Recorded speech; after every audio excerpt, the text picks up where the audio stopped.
السلام علیکم دوستو، ہماری ویڈیو کا موضوع ہے تخلیق آدم علیہ الصلوۃ والسلام۔ حضرت آدم علیہ الصلوۃ والسلام کی نہ ماں ہیں نہ باپ، بلکہ اللہ تعالیٰ نے ان کو مٹی سے بنایا ہے۔ چنانچہ روایت ہے کہ جب اللہ رب العالمین نے آپ کو پیدا کرنے کا ارادہ فرمایا تو حضرت اسرائیل علیہ الصلوۃ والسلام کو حکم دیا کہ زمین سے ایک مٹھی مٹی لائیں۔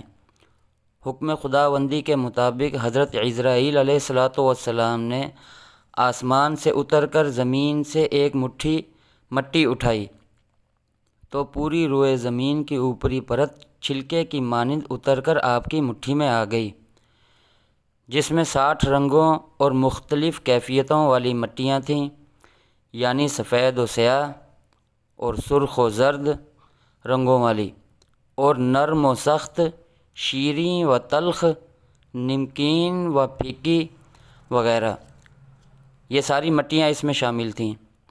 پھر اس مٹی کو مختلف پانیوں سے گوندھنے کا حکم فرمایا۔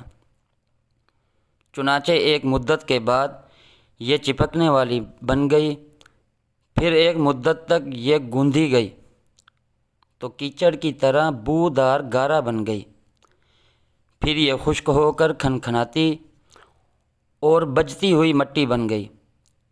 پھر اس مٹی سے حضرت آدم علیہ الصلوۃ والسلام کا پتلا بنا کر جنت کے دروازے پر رکھ دیا گیا، جس کو دیکھ دیکھ کر فرشتوں کی جماعت تعجب کرتی تھی، کیونکہ فرشتوں نے ایسی شکل و صورت کی کوئی مخلوق کبھی دیکھی ہی نہیں تھی۔ پھر اللہ جل جلالہ نے اس پتلے میں روح کو داخل ہونے کا حکم فرمایا۔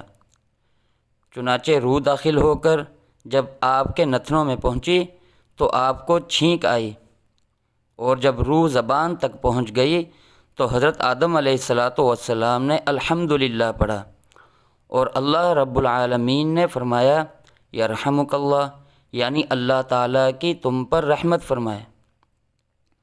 اے ابو محمد، میں نے تم کو اپنی حمد ہی کے لیے بنایا ہے۔ پھر رفتہ رفتہ پورے بدن میں روح پہنچ گئی اور آپ زندہ ہو کر اٹھ کھڑے ہوئے۔ جب اللہ رب العالمین نے حضرت آدم علیہ الصلوۃ والسلام کو پیدا فرما کر فرشتوں کو حکم دیا کہ میرے خلیفہ کے آگے سجدہ میں جھک جاؤ تو سب سجدے میں جھک گئے، مگر شیطان لعین اکڑا رہا اور نہ جھکا۔ خداوند کریم کو اس کا یہ تکبر پسند نہ آیا اور اس سے دریافت فرمایا کہ اے ابلیس، میں نے جب اپنے ید قدرت سے بنائے ہوئے خلیفہ کے آگے سجدہ کرنے کا حکم دیا تو تم نے کیوں سجدہ نہ کیا؟ شیطان نے جواب دیا، میں آدم سے اچھا ہوں، اس لیے کہ میں آگ سے بنا ہوا ہوں اور وہ مٹی سے بنا ہے، پھر میں ایک بشر کو سجدہ کیوں کرتا؟ اللہ تبارک و تعالیٰ نے اس کا یہ رعونت بھرا جواب سنا تو فرمایا، مردود نکل جا میری بارگاہ قدرت سے، جا تو قیامت تک کے لیے لعین و مردود ملعون ہے۔ قرآن کریم میں اللہ رب العزت نے یہ تمام باتیں ارشاد فرمائیں۔ علامہ جلالین رحمۃ اللہ علیہ نے بیان کیا ہے کہ حضرت آدم علیہ السلام کی مٹی میں 60 قسم کے رنگ شامل تھے، وہ تمام رنگ آپ کی اولاد میں بھی پائے جاتے ہیں۔ اللہ تبارک و تعالیٰ نے جب حضرت آدم علیہ الصلوۃ والسلام کو پیدا کرنے کا ارادہ فرمایا تو زمین کو بتایا کہ میں تجھ سے اپنی ایک مخلوق کو پیدا کرنے والا ہوں جو میرے مطیع ہوں گے، ان کو میں جنت میں داخل کروں گا، اور جو میرے نافرمان ہوں گے ان کو میں جہنم کی آگ میں ڈال دوں گا۔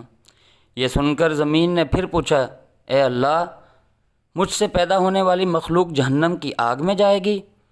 اللہ تبارک و تعالیٰ نے فرمایا، ہاں، تو زمین اتنا روئی کہ اس کے رونے سے چشمے جاری ہو گئے جو قیامت تک جاری رہیں گے۔